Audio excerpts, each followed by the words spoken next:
पिछले 5-6 सालों में शिक्षा व्यवस्था में जो मैं गिरावट देख रहा हूँ, क्योंकि मैं 14-15 में यहाँ आया था, उस समय शिक्षा व्यवस्था को लेकर अभी वो मरमरिंग शुरू हुई थी, हंगामा शुरू हुआ था। लेकिन अब तो जैसे एक तरह से समाज ने और लोगों ने गिव अप कर दिया है।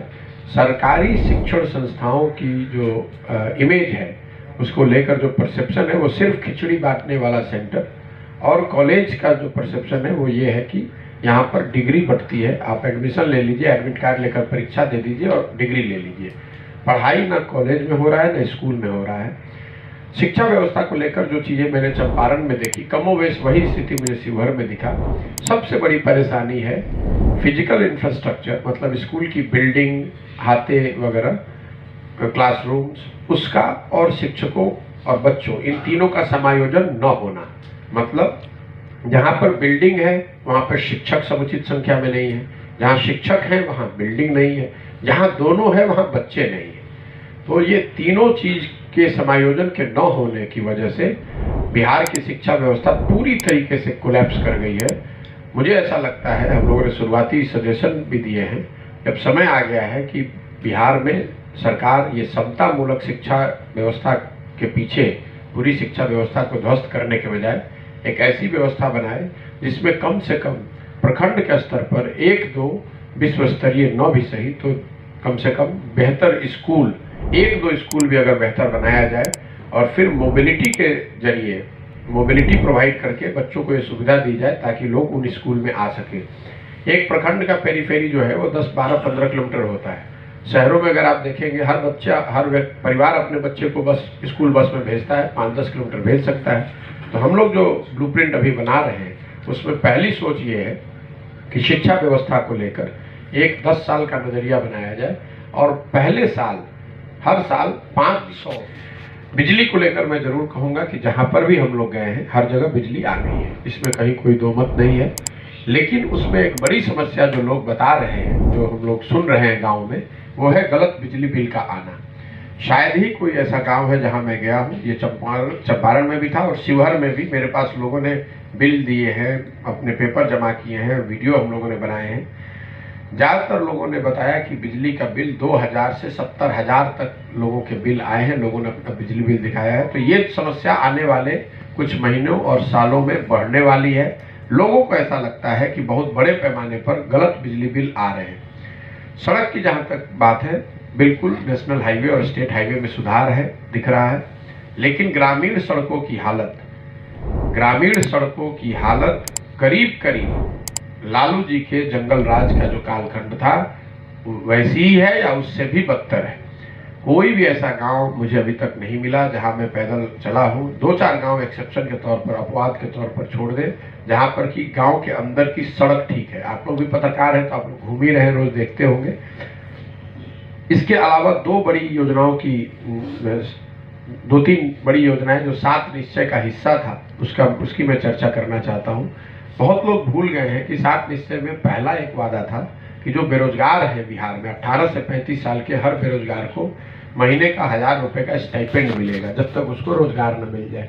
तो अभी तक मैं 80-82 दिन में कोई ऐसा युवक मुझे नहीं मिला, नवयुवक नहीं मिला जिसको ये भत्ता मिला है। जहाँ तक मैं समझता हूँ शायद इसको सरकार ने योजना शुरू ही नहीं की, या किया होगा तो किसी को तो पैसा मिला नहीं। स्टूडेंट क्रेडिट कार्ड को भी शुरुआती, जो मैं जब 2014-15 में मैंने देखा, 15-16 में कुछ लोगों को स्टूडेंट क्रेडिट कार्ड मिला था, लेकिन अब करीब करीब वो बात भी समाज के भी मानस पटल से और एडमिनिस्ट्रेशन के भी प्रायोरिटी से वो चीज़ हट गई है। स्टूडेंट क्रेडिट कार्ड पाने वाले लड़कों की संख्या भी करीब करीब जिलों में, जैसे दोनों चंपारण में आप नहरों का जाल देखेंगे, वो नहर काम नहीं कर रहा है, लेकिन वहाँ प्रयास किया गया है। पहले कभी किसी समय कालखंड में वहाँ नहर बनाए गए हैं।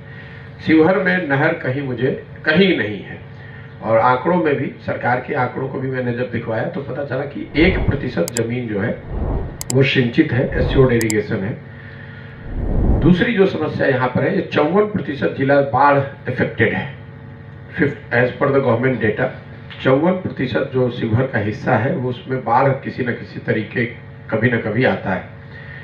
तो बाढ़ की फ्रीक्वेंट बाढ़ और एस्योर्ड इरिगेशन के न होने से जो थोड़ी बहुत खेती से पर लोग जुड़े हुए हैं, वो भी यहाँ पर स्थिति खराब है। हालांकि लोग यहाँ खेती करते हुए दिखे हर जगह, जमीन उपजाऊ है, लोग खेती भी कर रहे हैं, लेकिन वो मान कर चलते हैं कि एक फसल हमारी बाढ़ में बर्बाद होगी, और जो बाढ़ से के अलावा जो रबी की खेती है उनको पूरी तरीके से अपने पंपिंग सेट वगैरह पे उनको आश्रित रहना है। इसी वजह से खेती यहाँ पर लाभदायक बिल्कुल ही नहीं है, पूरे बिहार में नहीं है, लेकिन शिवहर में और हालत खराब है। और उसका रिजल्ट ये है कि बड़े पैमाने पर लोग हर घर से पलायन करते हैं रोजी रोजगार के लिए। दूसरी जो व्यवस्था जिसको लेकर पूरे बिहार में चर्चा है वो शिक्षा की।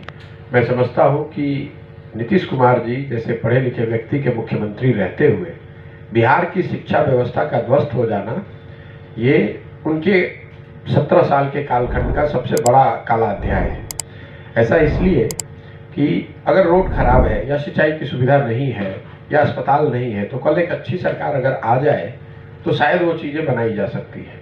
लेकिन शिक्षा व्यवस्था के ध्वस्त हो जाने की वजह से पिछली 2 पीढ़ी जो स्कूल और कॉलेज से पढ़कर निकल गए, अगर कल एक अच्छी सरकार बिहार में आ भी जाए तो भी अब वापस में जाकर वो लोग स्कूली शिक्षा ग्रहण नहीं कर सकते। गहराई में जाकर समझना कि अगर मैं पैदल चल रहा हूँ तभी ये समझ में आ रहा है कि भी स्कूल तो है लेकिन वहाँ शिक्षक नहीं है, जहाँ शिक्षक है वहाँ स्कूल नहीं है, दोनों है तो बच्चे नहीं है। तो पहला उद्देश्य है कि इन विषयों को गहराई से जाकर समझना। दूसरी जो बात है जो पदयात्रा के दौरान किया जा रहा है कि मैं हर पंचायत के विकास के लिए अगले 10 साल की एक योजना बनवा रहा हूँ। वो वहाँ की स्थानीय समस्याओं को ध्यान में रखकर बनाया जा रहा है। तो जब पदयात्रा खत्म होगी तो लोग हर पंचायत में, बिहार के 8000 से ज़्यादा पंचायतों में लोग ये देख पाएंगे कि उनके पंचायत के विकास के लिए अगले 10 साल की योजना क्या है। और विकास की योजना का मतलब समस्याओं का समाधान नहीं है। मान लीजिए कि किसी पंचायत में हम लोग गए, वहाँ पर सड़क बहुत बेहाल है, सड़क टूटी हुई है, तो ये जरूर हम लोग उसमें लिखेंगे कि उस सड़क को त्वरित प्राथमिकता के आधार पर बनाया जाए। लेकिन अगर वहाँ हर साल बाढ़ आता है तो जब तक बाढ़ की समस्या का निपटारा नहीं होगा तब तक वहाँ विकास नहीं हो सकता है। तो समस्याओं के समाधान के साथ साथ 3 विषयों पर विकास की योजना बनाना। पहला, उस पंचायत में बच्चों को शिक्षा, विश्व स्तरीय शिक्षा कैसे प्रोवाइड कराई जा सकती है। दूसरा, वहाँ पर जो खेती किसानी करने वाले लोग हैं उनकी आमदनी बढ़ाने का जरिया क्या हो सकता है। और तीसरा, क्या करने से पंचायत के स्तर पर हर पंचायत में 800, 500 से 1000 लोग नए रोजगार के अवसर बनाए जा सकते हैं। ये योजना हर पंचायत की मैं बनवा रहा हूँ।